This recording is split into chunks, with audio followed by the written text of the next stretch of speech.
जय श्रीराम, वंदे मातरम, जय जिजाऊ, जय शिवराय. जय बजरंग मित्र मंडळ इंद्रानगर सामोडे आयोजित ऑनलाईन व्याख्यानमालेत सर्व गणेश भक्तांना गणेशोत्सवाच्या हार्दिक शुभेच्छा. सध्या कोरोनाच्या अभावामुळे आपली दरवर्षी होणारी व्याख्यानमाला आता ऑनलाईन होणार आहे व आपल्या आज व्याख्यानमालेचे पार्श्वपुष्प गुंफण्यासाठी माननीय महाराज मी यांचा थोडक्याने परिचय करून देणार आहे. हबप प्रकाशजी महाराज जाधव. विषय संत विचार, काळाची व वेळाची गरज. वास्तव्य मुक्काम पोस्ट शिंदखेडा, तालुका शिंदखेडा, जिल्हा धुळे. शिक्षण MA संस्कृत, B.Ed, LLB. छोटीशी पण महाराजांची कमालाची ओळख मी तुम्हाला सांगणार आहे.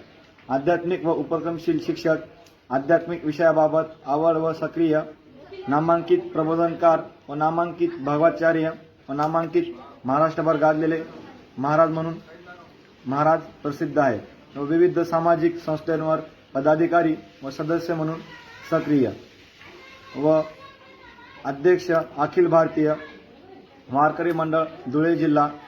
अनुभव आध्यात्मिक शिक्षक व श्री संत ज्ञानेश्वर माऊली पाठशाळा धुळे येथे अध्यापक म्हणून कार्यरत आहेत व जय बजरंग मित्र मंडळ इंद्रानगर सामोडे यांच्याकडून सर्व गणेश भक्तांना पुनश्च गणेशोत्सवाच्या हार्दिक शुभेच्छा. जय जिजाऊ, जय शिवराय.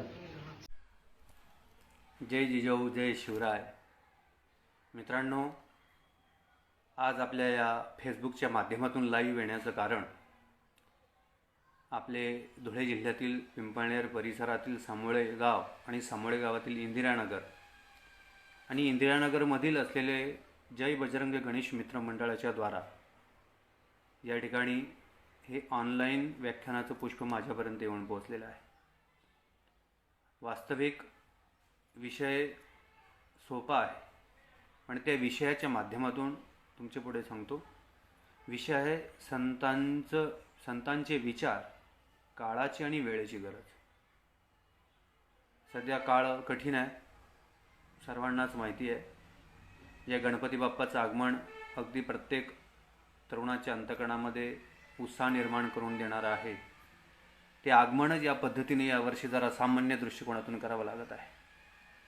कारण या विश्वात, या जगात, या भारतात, या महाराष्ट्रात कोरोना नावाची महामारी जी काही आपल्या डोळ्यासमोर दिसत आहे किंवा ज्याचे आपण पडसाद सर्वजण पाहत आहोत आणि त्याचा विचार करून शासनाने लावून दिलेले नियम, सोशल डिस्टन्सिंगचं पालन, म्हणजे सामाजिक अंतर जे काय आहे ते वैचारिक नसावं, ते शारीरिक अंतर असावं, ते वैचारिक नसावं, हा विचार डोळ्यापुढे ठेवून या जय बजरंग मित्र मंडळाच्या द्वारा हे ऑनलाईन व्याख्यान आहे.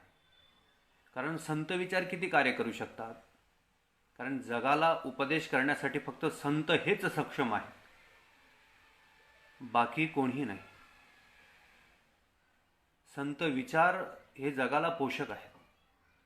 कारण संत ज्यावेळेस आपले विचार मांडतात तेव्हा जगाचे कल्याण विचार करून त्या ठिकाणी मांडतात. प्रमाण असं आहे, जगाच्या कल्याणा संतांच्या विभूती. आणि नाहीतरी संतांच्या विचाराने जर व्यक्तीने जीवन व्यतीत केलं तर त्या व्यक्तीला, मला तरी वाटतं, जगात कोणतंही दुःख प्राप्त होऊ शकत नाही. का? तर सरळ आहे. संतांनी सांगितलं, संसार करायचा असेल तर संसार करताना सुद्धा संसार चालवण्यासाठी जे लागणारं धन आहे ते सुद्धा कमवायचा मार्ग संतांनी सांगितला आहे. जसं प्रमाण आहे, जोडून या धन उत्तम व्यवहारे, उदास विचारे वेचे करी, उत्तमची गती तो एक पावेल, उत्तम भोगेल जीव खाणी. म्हणजे संसार चालवण्यासाठी जे धन आहे ते धनाची निर्मिती किंवा प्राप्ती कशी करून घ्यायची आहे, तर त्याचं सुंदर भाव त्या ठिकाणी सांगतात. ते म्हणतात की धन जोडायचं आहे, पण ते कसं जोडायचं आहे? उत्तम व्यवहाराने. ही संतांनी शिकवण दिलेली आहे.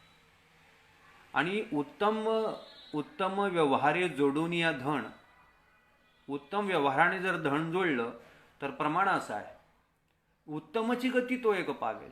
ही संतांची शिकवण आहे. म्हणजे उत्तम गती ज्याला मिळवायची आहे त्याने धन सुद्धा उत्तम रीतीने जोडायचं आहे. म्हणजे कोण्याही जीवाचा न घडो मत्सर वर्मे सर्वेश्वर पूजनाचे. कोणत्याही जीवाचं मत्सर तर घडू नये, हे तर महत्त्वाचा विषय आहेच.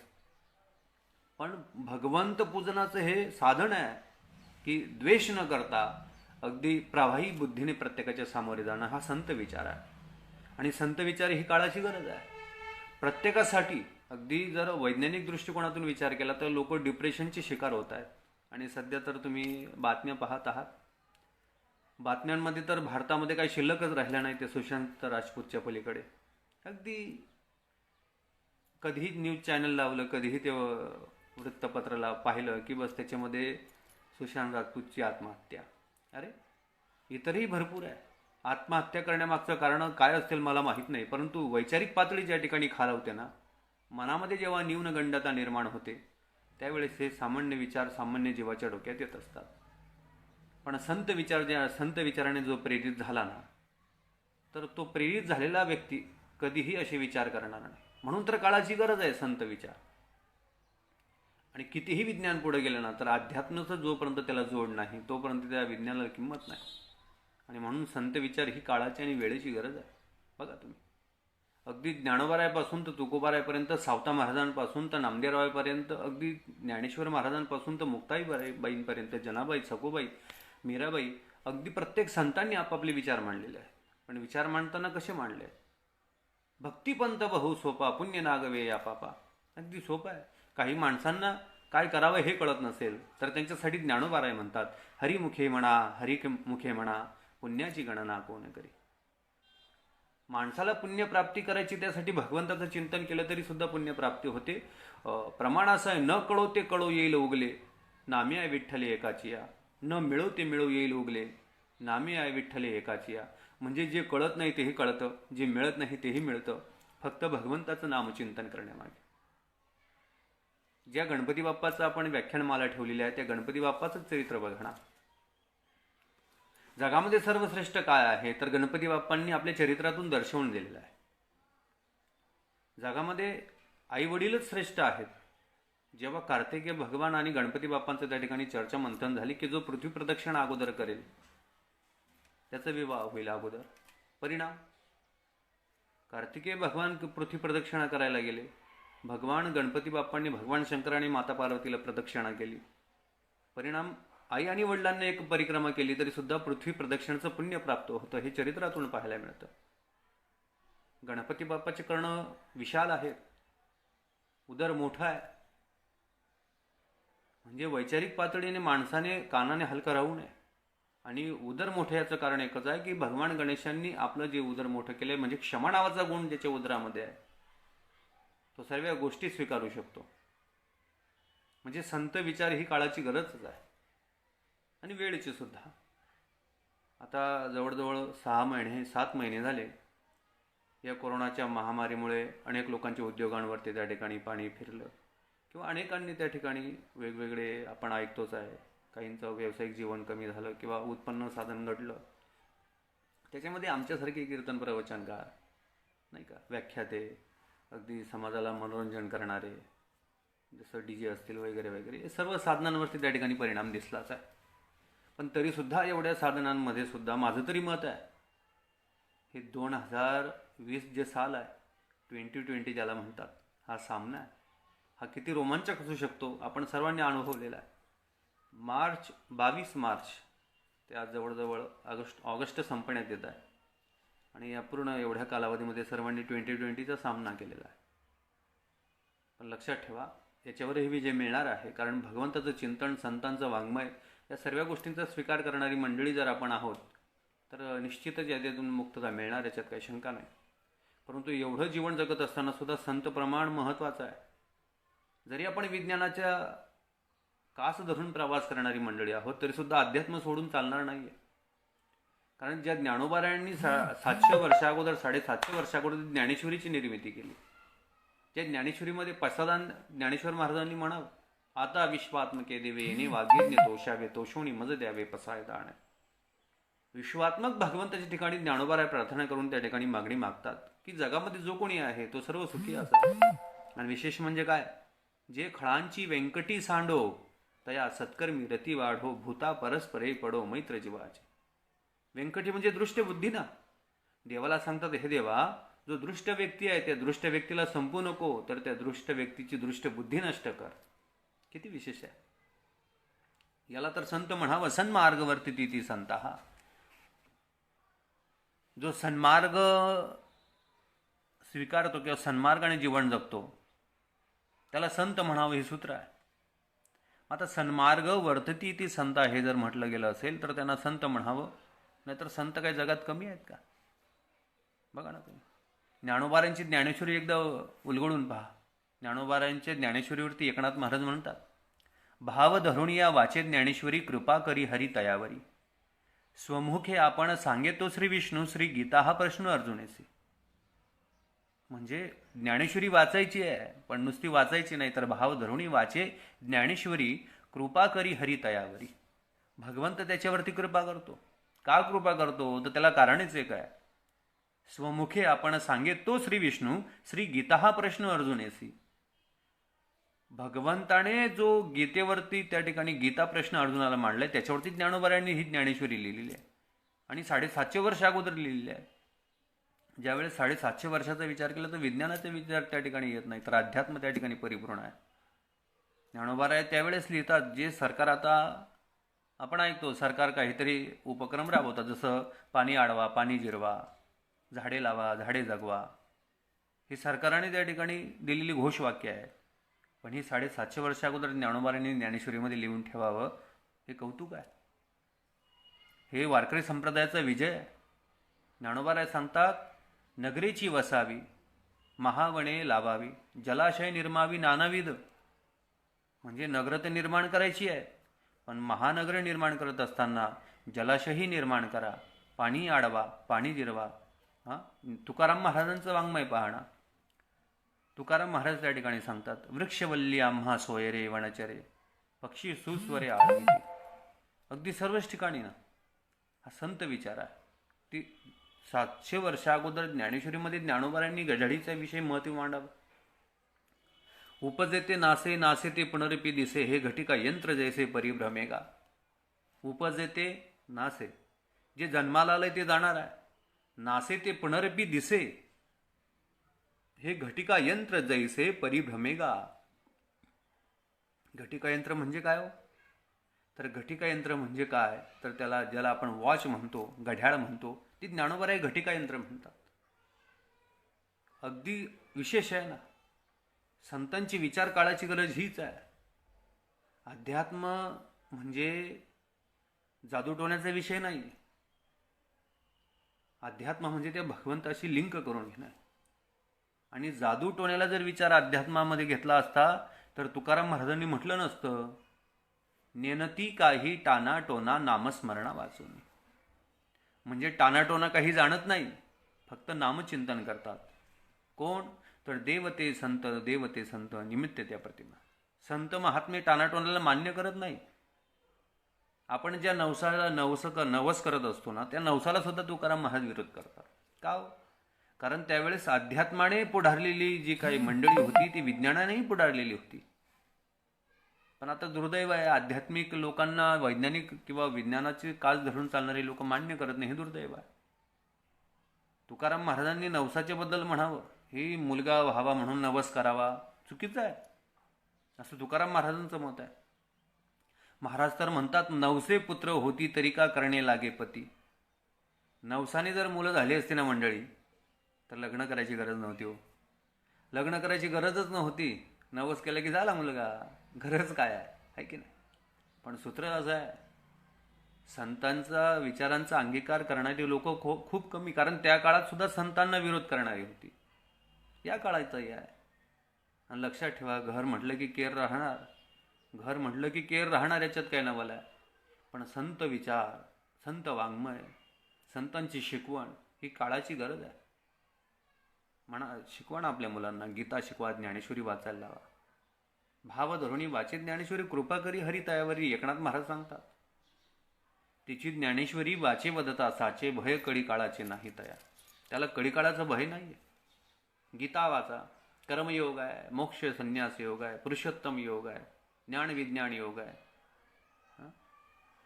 गीतेमध्ये अनेक योग आहेत. अरे गीता म्हणजे सामान्य नाही हो. गीता अलंकार नाम ज्ञानेश्वरी. गीता म्हणजे सामान्य नाही. गीता गीता वाचे जे म्हणती तया पुनरावृत्ती नाही नरा. जो नुसतं गीता गीताही म्हणतो ना, तरी सुद्धा त्या व्यक्तीला पुन्हा जन्म घ्यायची गरज नाही, तो मोक्ष तत्वाला जातो असं म्हणणं आहे संतांचं. आणि गीता शिकवते ना. मी तर संस्कृतमध्ये BEd केलेलं आहे, मी BEd. जेव्हा कवी कुलगुरू कालिदास विद्यापीठ रामटेक नागपूर या ठिकाणी शिकत होतो ना, तर त्या ठिकाणी BEdला गीता आहे. त्याच्यामध्ये जीवात्म्याचं चिंतन करत असताना दुसऱ्या अध्यायाचं चिंतन आम्हाला होतं. आळंदीला तसं 9 वर्ष गीतेचा अभ्यास केलाच, पण तिथे सुद्धा गीता होती. जीवात्म्याचं चिंतन करताना भगवान अर्जुनाला सांगतात, अर्जुना, जे आत्मतत्व अविनाशी आहे, ज्याचा स्वीकार आपण करायला हवा, ते आत्मतत्व कसं आहे? अविनाशी आहे. नैनम छिंदंती शस्त्राणी नैनम दहती पावका न चैनम क्लेदयंत्यापो न शोषयती मरुता. ते आत्मतत्व हो कापलं जाऊ शकत नाही, बुडवलं जाऊ शकत नाही, उडवलं जाऊ शकत नाही, असं आत्मतत्व आहे. ही गीता शिकवते. कर्म काय करावं ते गीता शिकवते. कर्म हो कर्म काय कर्म करावं गीता शिकवते. तर गीता एकच शिकवते, कर्मण्येव अधिकार असते मा फलेषु कदाचन मा कर्मफल हेतुर्भूर माते संगोस्त्व कर्मणी. माणसाचं कर्म चांगलं असेल तर फळ चांगलं निश्चित मिळणार. कर्म चुकलं, फळ चुकलं. संत प्रमाण असं आहे, जे जे कर्म झाले ते ते भोगा आले, उपजले मेले ऐसे की ते. तुम्ही जे कर्म करणार, मग कोणाच्या वाटेत तुम्ही खडे टाकलात तर बघा ना, आपल्या वाटेत खडे आपोआप येणारच. ते इथंच भोगावं लागतं. येथेची कर येथेची भर. ते गाणं एक भक्तिगीत आहे, खूप गोड आहे. जैसे ज्याचे कर्म तैसे फळ देतो रे ईश्वर. म्हणजे काय, तर जगी जीवनाचे सार द्यावे जाणून सत्वर, जैसे ज्याचे कर्म तैसे फळ देतो रे ईश्वर. हो, कर्म इथेच करावं लागतं. सिद्धांत आहे, थेरी ऑफ कर्म. कर्माचा सिद्धांत असा आहे, प्रारब्ध कर्म, क्रियमाण कर्म आणि संचित कर्म. हे 3 कर्म आहेत. या 3 कर्माच्या अनुषंगाने माणसाला फळ मिळतं. जसं प्रारब्ध कर्म आहे ज्याचं फळ लगेच मिळणार नाही, पण क्रियमाण कर्म आहे ज्याचं फळ तात्काळ मिळाल्याशिवाय राहत नाही. काय झालं बघा, ऐका व्यवस्थित. एक माणूस रस्त्याने चालला होता. चालता चालता एक घनदाट जंगल लागलं. ते जंगल ओलांडल्याच्या नंतर अगदी पठार लागलं आणि त्या पठारावरती एक सुंदर बगीचा पाहिला. आता बगीचा म्हटला, बाग म्हटला की फुलांचा विषय आहे, पण नुसते बागमध्ये फुलं राहत नाही, तो फळं सुद्धा राहतात. त्या बागेमध्ये एक सुंदर असा आम्रवृक्ष होता, म्हणजे आंब्याचं झाड. आता ते आंब्याचं झाड त्या ठिकाणी होतं. नुसतं झाड होतं एवढं नवल नाही, तर त्या झाडावरती सुंदर असे आंबे लागलेले. आता आंबा म्हटलं की फळांचा राजा. माणसाला आपसुकच मनामध्ये त्याच्याविषयी कुतूहलता, प्रेम निर्माण होईलच. मग त्याने केलं काय हो, ते आंब्यांचं झाड पाहिल्यानंतर आंबे तोडण्याची इच्छा मनामध्ये निर्माण झाली. आता घोटाळा असा आहे, आंबे पाहिले कोणी, तर सरळ उत्तर आहे डोळ्यांनी. आंबे डोळ्यांनी पाहिले, पण आता डोळे आंबे तोडू शकता का? नाही तोडू शकत. बरं, आंबे तोडण्यासाठी डोळे जाऊ शकत नाही, तर अगोदर पाय गेले तर त्या ठिकाणी डोळा पोहोचू शकतो. बरं, डोळा पोहोचला तरी आंबे तोडत नाही. पाहिलं कोणी, तर डोळ्याने. मग आता आंब्यांपर्यंत पोहोचण्याचं काम केलं कोणी? पायाने. आता पाय तिथपर्यंत झाडापर्यंत गेले, झाडावर चढले, परंतु आता पाय आंबे तोडू शकत नाही ना. मग पाय आंबे तोडू शकत नाही म्हणून हाताने काम सुरू केलं. हाताने आंबे तोडले. ठीक आहे, हाताने आंबे तोडले, पण प्रश्न असा आहे, हाताने जरी आंबे तोडले ना, तरी हात आंबे खात नाही. मग आंबे कोण खातं? म्हणे तोंड. आता आंबा तोडला गेला, आंबा तोंडात टाकला गेला. तोंडाने जरी आंबा खाल्ला तरी तोंड आंबे तोंडात ठेवत नाही. तर मग ठेवतं कोण? तर ठेवतं ते पोट. आता सूत्र बघा, पाहिलं डोळ्याने, गेले पाय, तोडले हाताने, खाल्लं तोंडाने, ठेवलं पोटाने. जिसने देखा वो गया नहीं, जिसने देखा वो गया नहीं, जो गया उसने तोड़ा नहीं. जिसने देखा वो गया नहीं, जो गया वो उसने तोड़ा नहीं.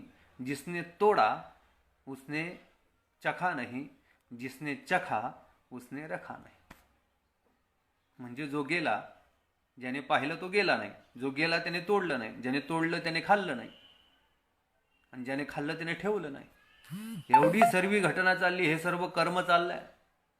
आणि त्याच कालावधीमध्ये त्या आंब्याच्या बागामध्ये असलेला मालक तो धावत आला आणि त्याने ते सर्व पाहिलं. त्याने हातात काठी घेतली आणि ती काठी घेऊन त्याने त्या आंबा तोडणाऱ्याला मारलं. आता आंबा तोडणाऱ्याला मारलं तर आंबा तोडणाऱ्याचं तोंड दुसरीकडे, मागे उरली ती पाठ. आता मार कोण घाणार? पाठ. आता पाठीवरती मार पडला, पाठ लागली रडायला. पाठीवरती मार पडला, पाठ लागली रडायला. आता पाठ रडायला लागल्यानंतर कर्माचं सूत्र चुकलं ना. पाठ म्हटली माझा काही संबंध नाही तरी मी मार खाते आहे. हा, पाठ म्हणते माझा काही संबंध नाही आणि संबंध नसताना मी मार खाते, हे कर्माचं फळ चुकलं. पाठ म्हणायला लागली देखो जिसने देखा है उसने खाना चाहिए, जिसने गया जो गया है उसने खाना चाहिए, जिसने तोड़ा है उसने मार खाना चाहिए. मैं क्यों मार खा रही, मी का मार खाते? मग त्या मारणाऱ्याने सांगितलं पाठीला, अगं बाई जरी तू काही केलं नसेल पण पाठीला हे तरी कळायला पाहिजे की आपण कोणाच्या पाठीशी आहोत. लक्षात ठेवा, आपण कोणाच्या पाठीशी आहोत हे आपल्याला कळायला पाहिजे. चुकीच्या जे पाठीशी राहिलात ना तर आपली पाठ लाल झाल्याशिवाय राहत नाही, हे सूत्रच आहे. मग का हो, पाठीचं कर्म चुकलं, संगत केली म्हणून पाठीने मार खाल्ला. मग ज्यांनी कर्म केले त्यांना फळ मिळालं नाही का? मिळालं ना. कसं? सर्वात महत्वाची गोष्ट, पाहिले डोळ्याने. मग डोळ्याला काय फळ मिळालं? अरे बाबा, जेव्हा पाठीवरती मार मिळत होता ना तर पाठ रडत नव्हती. रडत कोण होतं? डोळे. पाठीला मार मिळाला, रडले डोळे. आता रडले डोळे, मग पायाला काय? तर पायाला पण तेच सूत्र बसलं ना. पाठीला मार मिळत होता, पाय आदळले जात होते. मग हाताला काय? जेव्हा पाठीवर मार मिळत होता तेव्हा हाताने पाठ चोळली जात होती, चोळता चोळता हाताला सुद्धा मार खावा लागेल. म्हणजे कर्म असं आहे, ज्याने कर्म त्याला तर भोगावं लागतंच. ज्याने जे कर्म केलं त्याला तर भोगावं लागतंच, याच्यात नवल नाही. पण ज्याने त्या कर्मामध्ये साथ केलेली आहे त्याला सुद्धा भोगावं लागते, सूत्र आहे. कारण खूप महत्वाची गोष्ट आहे. कर्म करत असताना जर कर्म चुकलं तर फळ कर्म करणाऱ्याला मिळतं, याच्यात नवल नाही. पण कर्म काय करत आहोत हे सर्वात महत्वाची गोष्ट आहे. मी प्रमाण सांगितलं तुम्हाला, जे जे कर्म झाले ते ते भोगा आले, उपजले मेले ऐसे किती. म्हणजे जे जे कर्म झाले ते ते त्या ठिकाणी भोगायला यावं लागतं. आणि मग अशी भरपूर आले. आजा मेला पंजा मेला बाप मसना गेला, देखत देखत नातू पंतू तोही तैसा झाला. उठा उठा जागा पाठी भय आले मोठे, आणि पंढरी वाचूनी दुजा ठाव नाही कोठे. आयुष्याच्या वाटेवरती प्रवास करताना अगदी कोणी कोणासाठी थांबत नाही. नाही कुणाचे कोणी तुझे नव्हे रे कोणी, एक अंती एकटा जाशी रे प्राण्या माझे माझे म्हणून. बहीण कुणाचे भाऊ कुणाचे नाही कुणाचे सगळे सोयर. अगदी समर्पक आहे, सोपं आहे. मग काय करायचं? सोपं आहे. पक्षी अंगणी उतरती जे का गुंतोणी राहती, तैसे असावे संसारी जोरी प्राचीनाची दोरी. किती सुंदर प्रमाण आहे. म्हणून सांगतो ना, संत विचार हे अगदी पूरक आणि पोषक आहे. कारण या संत विचारामध्ये जीवाला अगदी उद्धाराचा मार्ग त्या ठिकाणी सापडतो. पक्षी अंगणी उतरती जे का गुंतोणी राहती, तैसे असावे संसारी. ज्याप्रमाणे एखादा पक्षी अंगणात उतरला आणि तो दाणे टिपायला लागला, मग त्याला त्या ठिकाणी दाणे मिळतात म्हणजे याचा अर्थ असा नाही की त्याने त्या ठिकाणीच घर बांधावं. तर त्याने काय करावं? दाणे टिपून झाले की त्याने मार्गस्थ व्हावं, थांबू नये. तसं वस्तीकर वस्ती आला, प्राप्त काळी निघून गेला, तैसे असावे संसारी जोवरी प्राचीनाची दोरी. जसा एखादा वस्तीकर म्हणजे आपल्या घरी कोणी पाहुणा आला, बरं का, कोणी पाहुणा आला तर तो पाहुणा अगदी रात्र थांबतो आणि पहाटेच निघून जातो. प्राप्त काळी निघून गेला, तैसे असावे संसारी. त्या पद्धतीने माणसाने संसारामध्ये राहावं. नाहीतरी काही विषय. आता पाहुणे पै आपल्याकडे म्हणतात, ऐरणीमध्ये तर सरळ म्हणतात पाहुणा पै. आता पाहुणे पै म्हणजे काय? पहिल्या दिवशी यावं, पाहुणचार करून दुसऱ्या दिवशी पळून जावं, त्याला पाहुणे पै म्हणावं. त्या पद्धतीने संसारामध्ये जन्माला आलेला प्रत्येक जीव हा प्रत्येक जीव त्या ठिकाणी पाहुणा आहे. आलाय तो जाणार आहे. तू काया नगर का सौदागर, तुझे एक दिन अपने घर जाना है। माँ कहे बेटा मेरा है, बाप कहे बेटा मेरा है, ना माँ का ना बाप का, ये तो जन्म देने का नाता है। विशेष है। माँ कहे बेटा मेरा है, बाप कहे बेटा मेरा है, ना माँ का ना बाप का, ये तो जन्म देने का नाता है। तू काया नगर का सौदागर, तुझे अपने वतन को जाना है। आई म्हणते मुलगा माझा आहे, बाप म्हणतो मुलगा माझा आहे, पण सध्या अवस्था बघा ना माँ का ना बाप का, ये तो जन्म देने का नाता है। तर मग नातं कोणतं खरं आहे? नातं हे पाहायचं का? भाई कहे बहन मेरी है, बहन कहे भाई मेरा है, ना बहन का ना भाई का, ये तो रक्षाबंधन का नाता है। म्हणजे संसारातलं खरं नातं संत महात्मे सांगतात कोणतं? सास कहे दामाद मेरा है, दामाद कहे सास मेरी है, लेकिन ना सास का ना ससरे का, ये तो बेटी देने का नाता है। हे नातं सुद्धा खरं नाही आहे। मग खरं नातं शेवटचं अगदी कबीर महाराज सांगतात, कबीर कहे कमाल मेरा है, कमाल कहे कबीर मेरा है, ना कमाल का ना कबीर का, ये तो हरिगुण गाने का नाता है। तू काया नगर का सौदागर, तुझे अपने वतन को जाना है।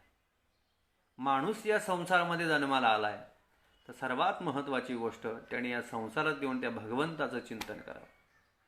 त्याने जर संसारात येऊन भगवंताचं चिंतन केलं तर त्याला संसारातली चिंता राहत नाही। ही संतांची वचनं आहे, ही संतांची विचारसरणी आहे, ही संतांची शिकवण आहे, आणि ही शिकवण काळाची गरज आहे। नाहीतर गडबड आहे। माणसाकडे पैसा खूप आला पण तो आलेल्या पैशाचं समन्वय कसं करावं हे समजत नाहीये। माणसाकडे पैसा कमवायची अक्कल आहे हो, पण माणसाकडे पैसा सांभाळण्याची अक्कल नाही।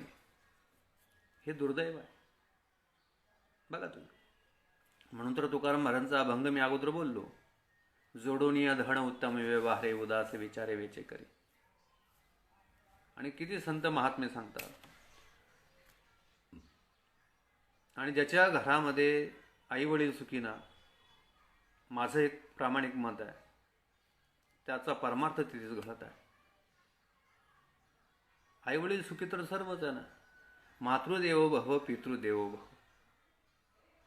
ज्याच्या घरामध्ये आई वडील सुखी आहे त्याचं घर सुंदर आहे। नाहीतर ते विनोदाने सांगतात ना, खेत में नाला, ध्यान से सुनिए, खेत में नाला, गोठे में हेला और घर में साला।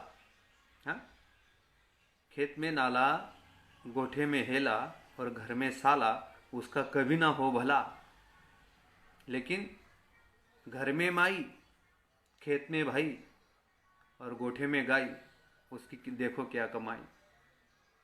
म्हणजे जिथे आई वडील सुखी आहे तिथे भगवंत वास करतो। माणसाच्या जीवनामध्ये ते तर महत्वाचं आहे। उभं आयुष्य काबळ कष्ट करणाऱ्या आई वडिलांना वाटतं। मला सांगा ना एक मित्रांनो, ज्याचे आई वडील शेती करतायत, आता डॉक्टरच्या ज्याचे वडील डॉक्टर आहेत ना, डॉक्टरच्या अंतकरणातली इच्छा असतात की मी डॉक्टर आहे तर माझा मुलगा सुद्धा डॉक्टर व्हावा।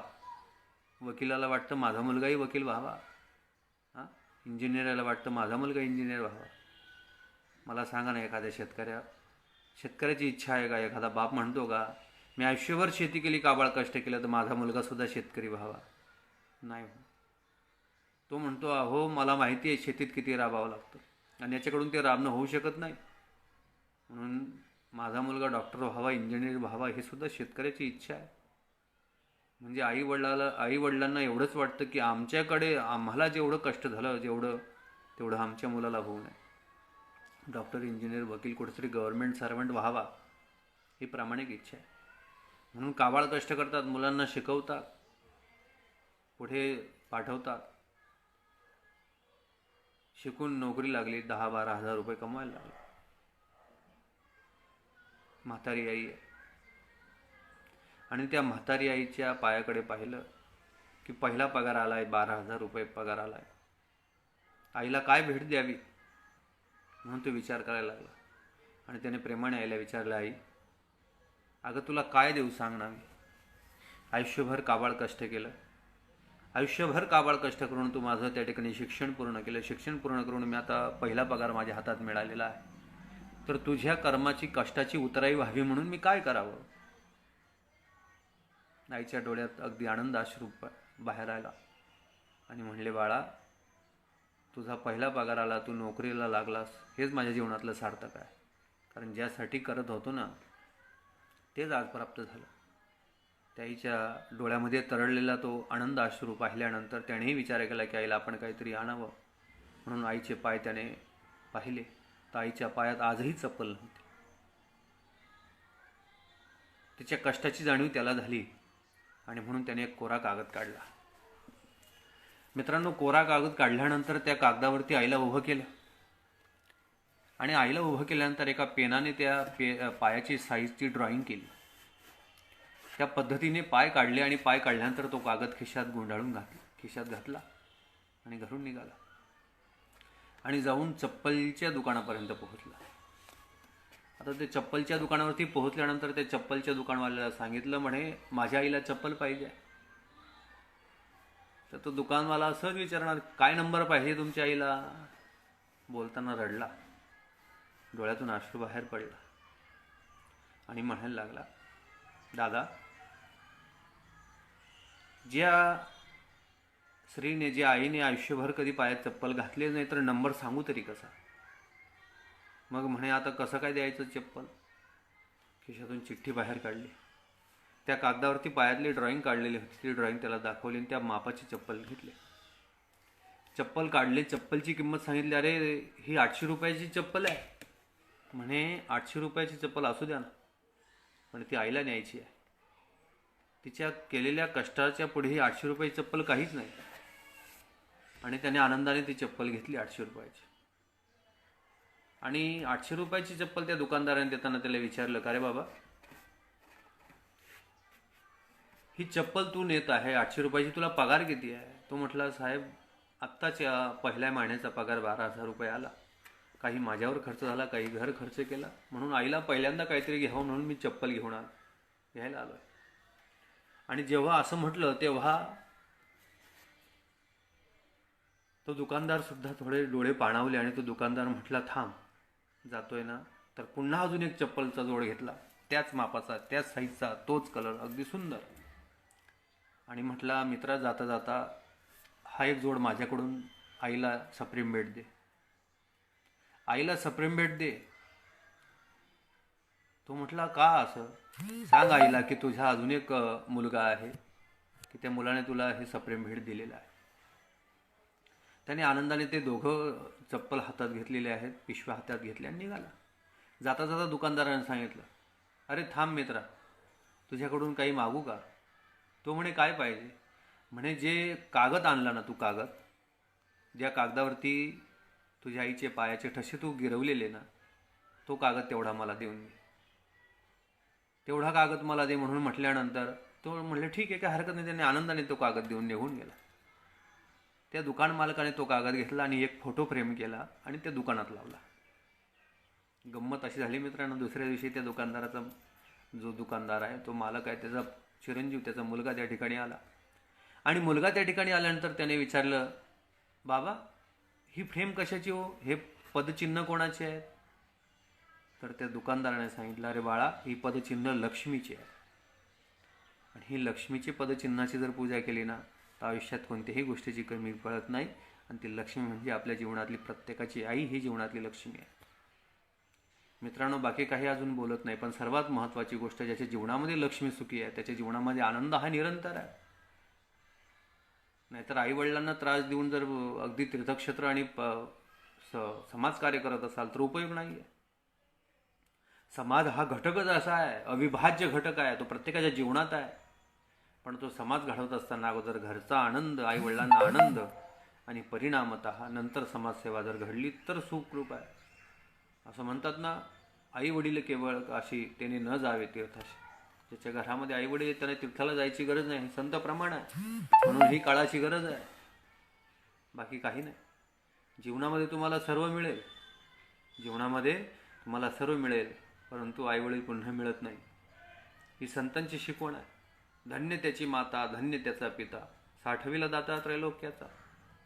बघा ना, ज्या सावता महाराजांनी आपलं हृदय फाळावं आणि पोट फाडून त्या हृदयामध्ये हृदयबंदी खाणा केला तर विठ्ठल कोंडीला, त्या हृदयामध्ये जर सावता महाराज देवाला साठवतात, पण धन्यता सावता महाराजांना नाही मिळाली, तर धन्यता मिळाली त्या आईवडिलांना. धन्य त्याची माता, धन्य त्याचा पिता, साठविला दाता त्रैलोक्याचा. सावता महाराजांना धन्यता नाही दिली, तर मिळाली कोणाला, तर आईवडिलांना धन्यता दिली.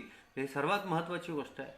म्हणून संत विचार जे आहेत ना, ही काळाची गरज आहे, ही वेळेची शिकवण आहे. जीवनामध्ये तुम्ही तुमच्या मुलांना शैक्षणिकदृष्ट्या पुढारा ना, त्याबद्दल म्हणणं नाही, पण नुसतं शैक्षणिकदृष्ट्या पुढारल्यानंतर त्याला पैसे कमवायची अक्कल येईल, पण आध्यात्मिकदृष्ट्या जर त्याला पुढारलं तर पैसे सांभाळण्याची सुद्धा अक्कल येईल. तर आयुष्यभर आपण ज्या मुलांसाठी कमवतो किंवा त्यांना मोठं करण्याचा प्रयत्न करतो, पण अध्यात्म जर त्यांच्या जीवनात नसेल, तर मी तुम्हाला सांगतो ना की जीवनामध्ये कधीही तुम्ही सुखी राहू शकत नाही.